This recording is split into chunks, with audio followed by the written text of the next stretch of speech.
My name is Caleb, and I live in Pennsylvania, not near any big cities like Philadelphia or Pittsburgh, so you can imagine it's a pretty woodsy area where I live.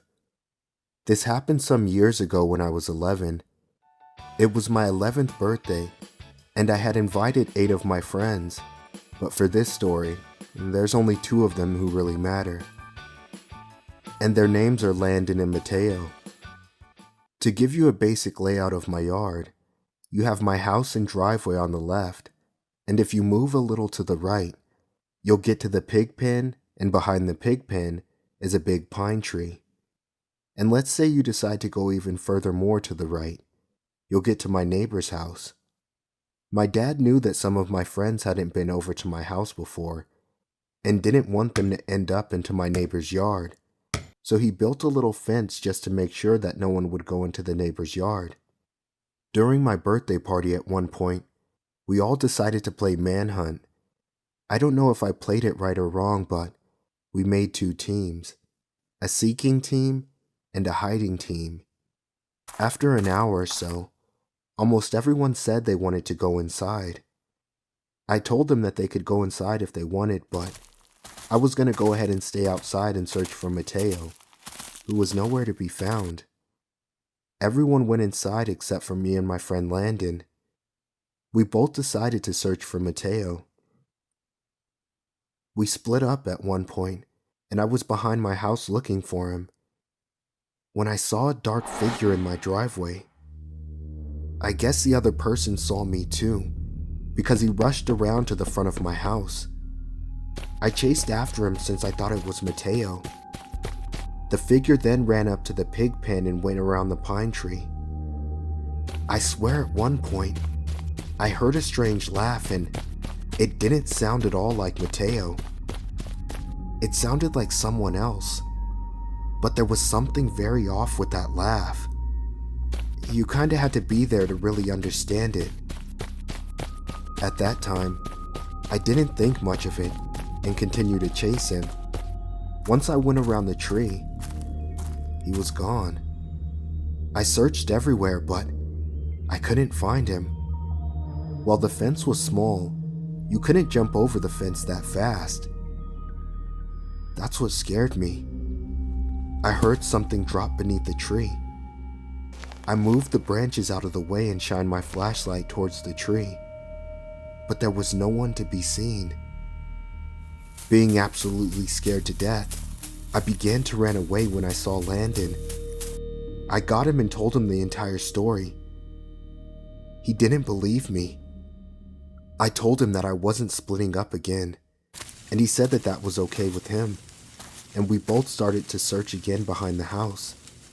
We were getting bored looking for Mateo. We were shouting for him and screaming, but after a while, we decided to give up. Then, in a sore and raspy kid-like voice, we heard from behind us, "You can't give up. You still haven't found me." We both turned around and saw that same black figure running back up to the pig pen. I was terrified. Landon quickly convinced me that it must be Mateo, just changing his voice and trying to scare us. I nodded, and we both ran after him. When we were only a few yards behind him and about to get in the pig pen, I told Landon to run around to the other side. He did, and I kept chasing after the figure. But just like last time, once it turned around the pine tree, it was gone. I saw Landon run around the other side. We were both terrified. We then heard in that same sore and raspy kid-like voice say, "I'm right here. Come and catch me." Then came the sound of 3 to 5 heavy pair of boots stepping onto the ground from what sounded like almost every direction. We both screamed aloud and ran back towards the house. Mateo came out of the other side of the house where he was hiding the entire time, and we both told him to run inside the house with us. We got inside, and everyone looked so confused seeing us all so scared. We told them what had just happened, and they didn't even believe us. I was just so shocked that not even my parents believed us. It wasn't like we were saying that there were zombies or something, but something so much more plausible. I didn't sleep the rest of the night.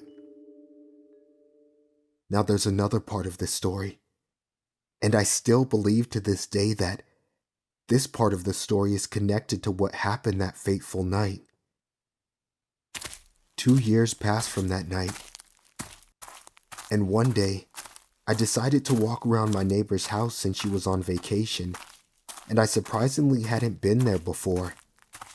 I walked around her house wanting to see what it had looked like. When I turned around the other side of her house, my heart literally felt like it dropped. I saw a kid with long greasy hair and a dirty face that looked the same age as me. He was smiling and gesturing with his fingers for me to come with him. I was so scared I could barely move. Then he screamed, "He's right there! He's right there! Get him! Get him!" Then I heard 3 to 5 pairs of footsteps coming around from the other side. I was able to finally move and started to sprint towards my house. Luckily, my dad had taken down the fence after my 11th birthday, so I had a straight path right to my house. While I was running, the thought came to my mind that these were probably the same people from my birthday party incident that happened 2 years ago. Once I got back into the house, I looked through the window to see if they were still there, but they were all gone. I told my parents, and just like last time, they didn't believe me. I collected all of my savings I had from doing chores, and I begged my parents to buy security cameras for the house. They finally agreed. Soon we got security cameras and connected it to the security app so that it would alert our phones, just in case we weren't home and someone was going to break in. I'm older now, but I still suffer from PTSD from that incident. I have no idea what they would have done if they would have gotten a hold of me. Were they pedophiles or psychos or just looking to kill me? When I think of it, it still gives me goosebumps to this day.